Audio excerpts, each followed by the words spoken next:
Kenapa harus generasi Z yang selalu disalahkan? Kenapa generasi dahulu selalu mengintimidasi generasi Z? Seolah generasi Z nggak ada sisi positifnya. Emangnya generasi dahulu pure 100% positif gitu? Kan enggak. Ini sebenarnya yang menilai generasi Z banyak negatifnya tuh sudut pandang yang mana? Pikirannya yang monoton atau pergaulannya yang kurang luas?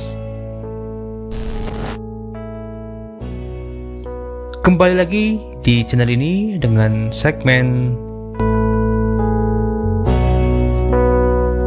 entah kenapa ketika saya membuka tweet tentang generasi Z, kebanyakan selalu menyalahkan gitu. Yang katanya hidup nggak mikir masa depan lah, selalu boros lah, foya-foya, traveling, keluar masuk kerjaan seenaknya, nggak punya attitude, dan masih banyak lagi. Sebelum lanjut, mari kita kenalan dengan berbagai generasi. Dalam kehidupan saat ini, sudah ada 5 generasi, yaitu pertama, generasi baby boomers, yang lahir setelah Perang Dunia Kedua, antara tahun 1946 sampai 1964. Yang kedua, generasi X, disebut juga dengan generasi Planskei Generation, yang lahir antara tahun 1965 sampai 1976.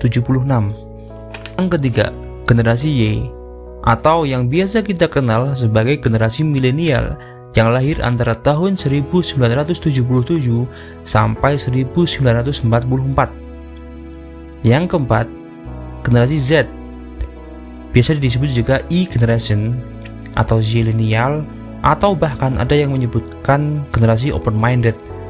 Generasi ini lahir antara tahun 1995 sampai 2010.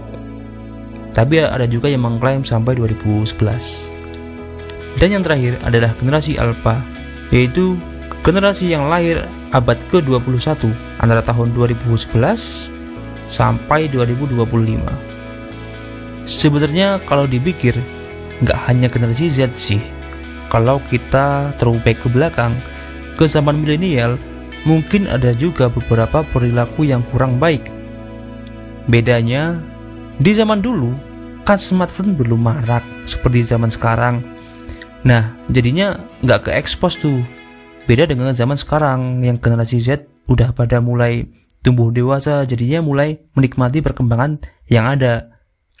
Transportasi yang mudah, internet lancar, smartphone canggih, dan masih banyak lagi.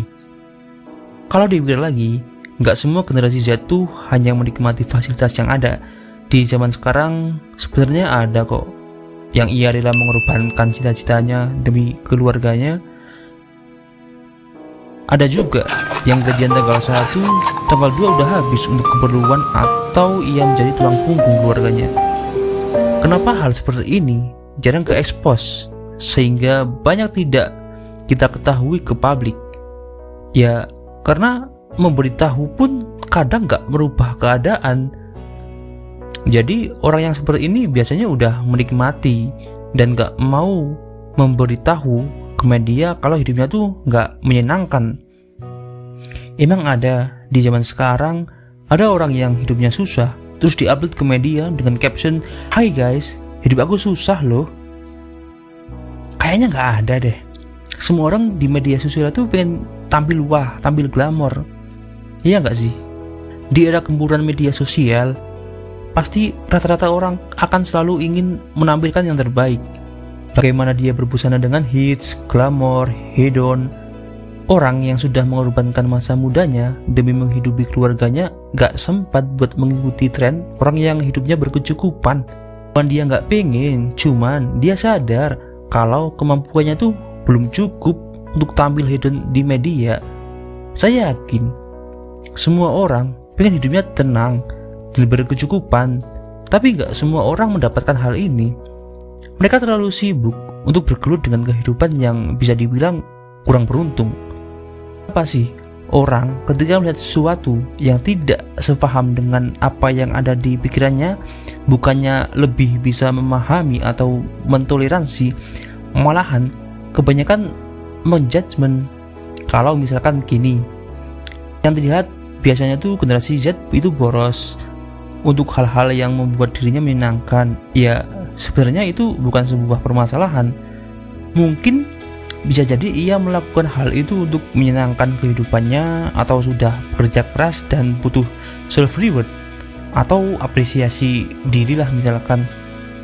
Jadi maaf sekali, saya harap diperhatikan bahkan apa yang tampak di medsos, jangan langsung menyamaratakan. Kadang kita juga butuh apresiasi untuk diri sendiri setelah lelah menjalani kehidupan ini. Tapi nggak semua generasi Z itu konsumtif. Nggak semua generasi Z tuh nggak punya tabungan. Nggak semua generasi Z minim attitude.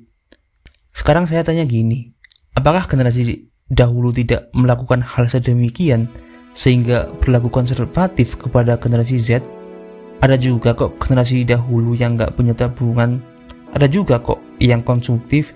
Bedanya era medsos sudah ada di generasi Z, jadinya perilaku yang seperti itu nggak ke-expose. Lagi pula para generasi dahulu juga ikut menikmati perkembangan zaman secara sama rata.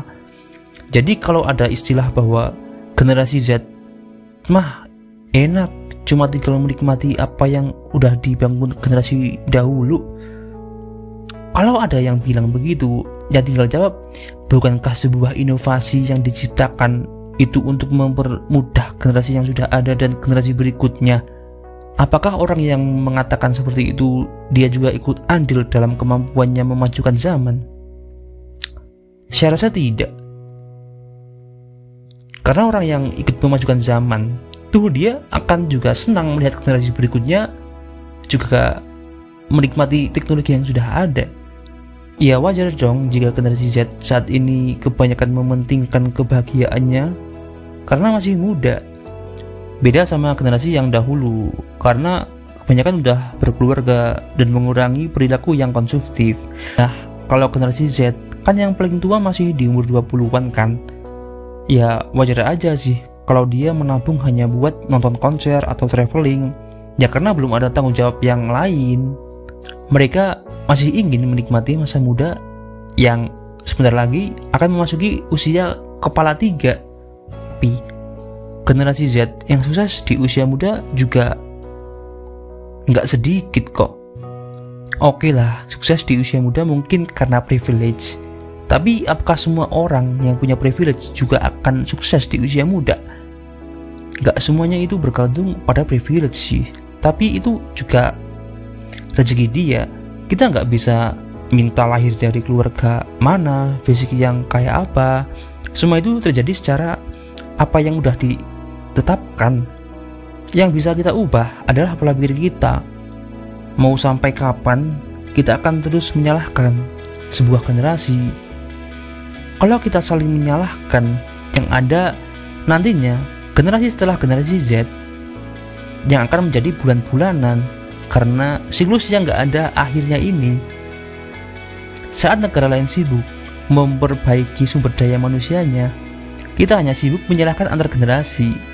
Harusnya kalau sebuah negara sumber daya manusianya rendah, mereka akan sibuk memperbaiki dirinya, bukan malah asik saling menilai satu sama lain tanpa berkaca diri. Saya jadi apa yang dikatakan oleh bahwa manusia juga akan pernah memahami sebelum merasakan penderitaan yang sama. Tapi sepertinya meskipun manusia merasakan penderitaan yang sama, kadang bukan saling memahami, melainkan mereka sibuk untuk beradu nasib tentang apa yang mereka rasakan. Sebuah kejadian yang menimpa dua orang akan terasa beda. Karena apa? Setiap orang punya sudut pandang yang berbeda.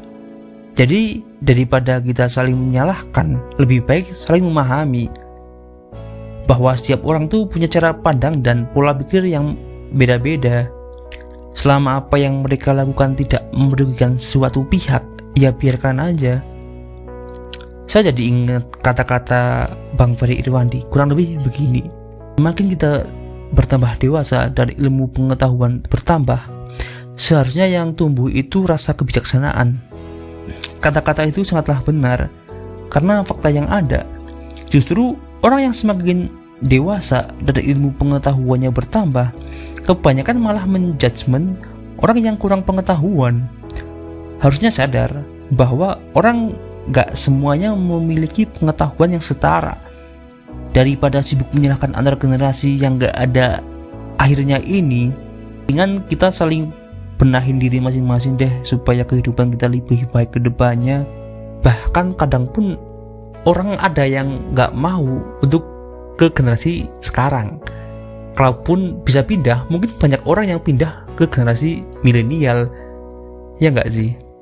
Jadi daripada kita terus konservatif, mendingan kita saling benahi diri aja lah masing-masing, supaya hidup kita lebih baik, gak sibuk asik menilai orang.